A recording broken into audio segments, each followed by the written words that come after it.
Where's Deon? Oh, there he is. Yeah. So, No, I didn't actually. we have Vicky and Deon here to tell us everything they know. We are. It'll take quite a while, won't it, Deon? Nah. No. So you ready to start, are you? Yep, far away, man. Okay. Kia ora, Your Worship, councillors and council staff. Thanks for the opportunity to speak to our submission on your long-term plan. I'm Deon, and we've got Vicky next to me. She'll be taking over shortly. So I wanted to start this submission by emphasising the importance of collaboration between our councils in our region, especially given the significant cost pressures and funding challenges that we all face.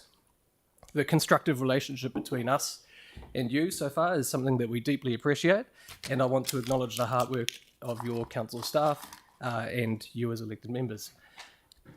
Turning first to the community preparedness and response to hazards, Environment Canterbury supports your proposal to create a climate resilience fund and accelerate adaptation planning for communities most exposed to climate impacts. We appreciate the expertise, the time your staff have devoted to the region-wide climate initiatives such as the Canterbury Climate Change Working Group, the Councillor Reference Group under the Canterbury Mayoral Forum. Your council's contribution will be an instrumental as we move to implementing the Canterbury Climate Change Action Plan. Collaborative initiatives are the key to presenting a strong, unified voice for these critical issues, especially to central government. Moving on to our environmental regulation and protection, we support your continued investment in strategic infrastructure planning to support the development and population growth. Please keep focusing on addressing the legacy issues with wastewater treatment and the organics processing in the east of the city. We also encourage you to consider extending the reticulate wastewater systems and services to communities like Little River, Birdlings Flat and Puro to reduce water quality impacts from on-site systems, as these are going to get more complicated to consent into the future. Environment Canterbury values our shared co-governance arrangements for Te Waihora Lake Ellesmere, Whakaraupu Littleton Harbour, and we look forward to continuing our collaborative mahi through the Whakaora Te Waihora and the Whakaora Healthy Harbours program to protect and enhance these taonga.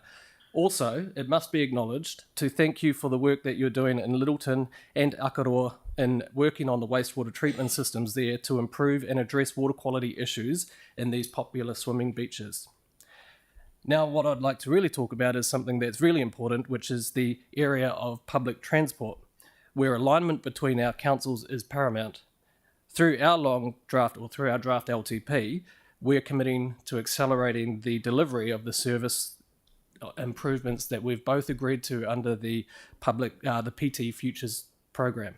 Over the next 3 years, we'll be focusing on improving frequency and directness of services, particularly on these core networks, which is where infrastructure is really, really important to be aligned. I'll pass it to Vicky. So, kia ora koutou. Just to be really clear, the Accelerated PT Futures programme was agreed by our councils last term, and it'll bring us back on track with the original Public Transport Futures timetable. It'll see increasing frequency on core routes, such as we have currently on Route 3, for those who know it already, and it'll be followed by delivery of an improved rest of network. Your recent Life in Christchurch survey found that 29% of survey respondents have used the bus in the last 12 months. This corroborates our own data, which identified, based on individual metro card use, that at least 24% of the Greater Christchurch population has used a metro bus in the last 8 months. This trend for increasing use justifies increased investment in public transport. Reduced fares and concessions have helped, but research over the last 15 years or so has consistently shown that existing and potential customers value frequency and reliability above all else. I'm going to tell you a story about my Friday afternoon. My son was going on a night tramp with Venture Scouts, but my car battery had gone flat. So we decided that he could take the bus. Scouting is about developing independence, and independence means not needing your mum to take you places. In theory, there was plenty of time in hand, but unfortunately the orbiter was stuck in Friday traffic, running over 20 minutes late. He'd missed the connection with the Route 7 to get him to his rendezvous, and he would therefore have missed his tramp. Poor reliability creates stress and puts people off public transport. This is why the need for infrastructure is so critical to support our growing customer base and the high-frequency bus routes that we're proposing to invest in. This is where Christchurch City Council's investment is so critical. Environment Canterbury's preferred option in our draft LTP is to get the PT Futures back on track. However, we need CCC to invest in that infrastructure that enables PT Futures to achieve its full potential, creating a public transport system that's fit for New Zealand's second largest city. We understand that CCC plans to focus on quick-win, low-cost projects over the next 3 years, such as ensuring bus priority at intersections and more enforcement of existing bus lanes. These relatively simple measures can make a real difference, but we still have to have designated bus priority lanes to maximise the benefit in investment in frequency. We would like to see the bus priority lanes clearly reflected in your LTP, such as on the Lincoln Road, where the project in year 1 will align with our increased frequency on Route 7. It's important that PT Futures remains highly visible in the long-term plans of all the partner councils, signalling to our communities our shared commitment to delivering a world-class public transport system for Greater Christchurch. PT Futures is fundamental to the longer-term goal of delivering mass rapid transit in Christchurch, and it's a core part of the Greater Christchurch Spatial Plan, which we developed together as the Greater Christchurch Partnership. We also support the investment identified in walking and cycling infrastructure. Active transport, particularly when integrated alongside public transport, supports decarbonisation and improved air quality. Together, we can work towards CCC's target of halving carbon emissions by 2030 and carbon neutral by 2045. In closing, I want to reaffirm that Environment Canterbury appreciates the spirit of collaboration that exists between our councils. By continuing to work together, we can deliver a modern, sustainable and resilient city on behalf of our shared constituents. Kia ora. And just one last thing, just an apology from our chair and Craig Pauline as well. They send their regards. Okay, thank you, mate. Mark, please. Thank you. Thank you for that submission. Would you be fully supportive of us trying to get more bus priority lanes on main routes like Riccarton Road to try and improve the frequencies?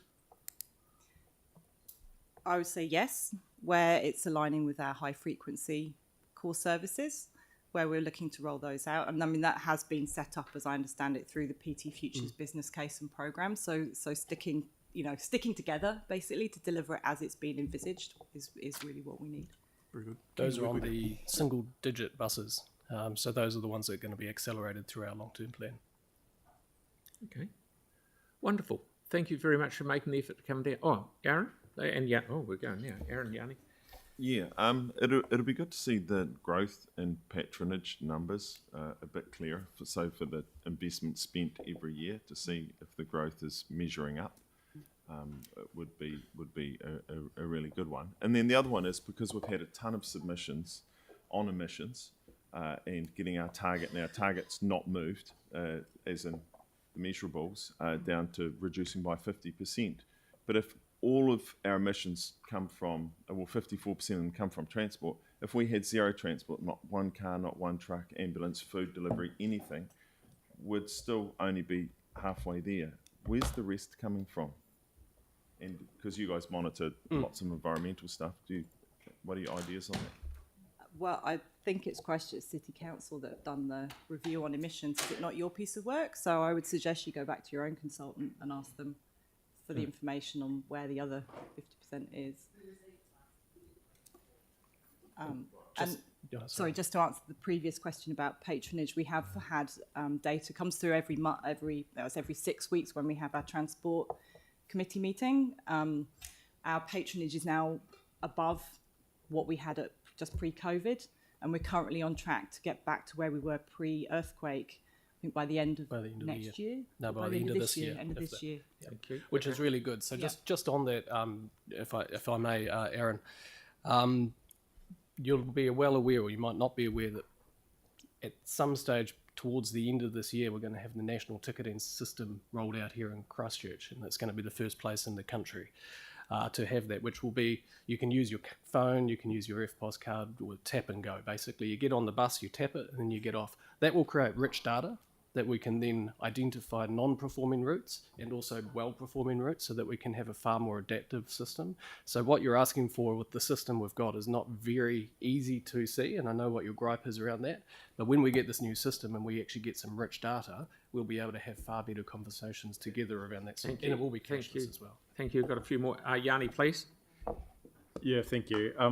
We've had a considerable number of submissions raising concern at the proposed Akaroa treatment project.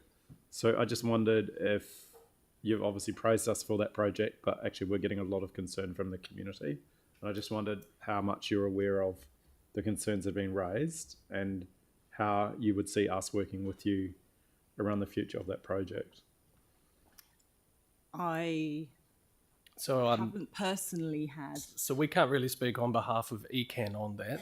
It's quite technical. However, happy to work with you, but from the point of that we are discussing around why we've said it is that environmental runoff, and you'll be well aware of some of the issues that ECAN faces in terms of some of the consents and discharge, they need to be addressed. And there's legacy issues around our whole region that need to be addressed, and Akaroa is one of those. And we will be keen to work with you to make sure that we can, there are concerns, and I've seen those. So let's just get together and find a way forward on it. Thanks very much.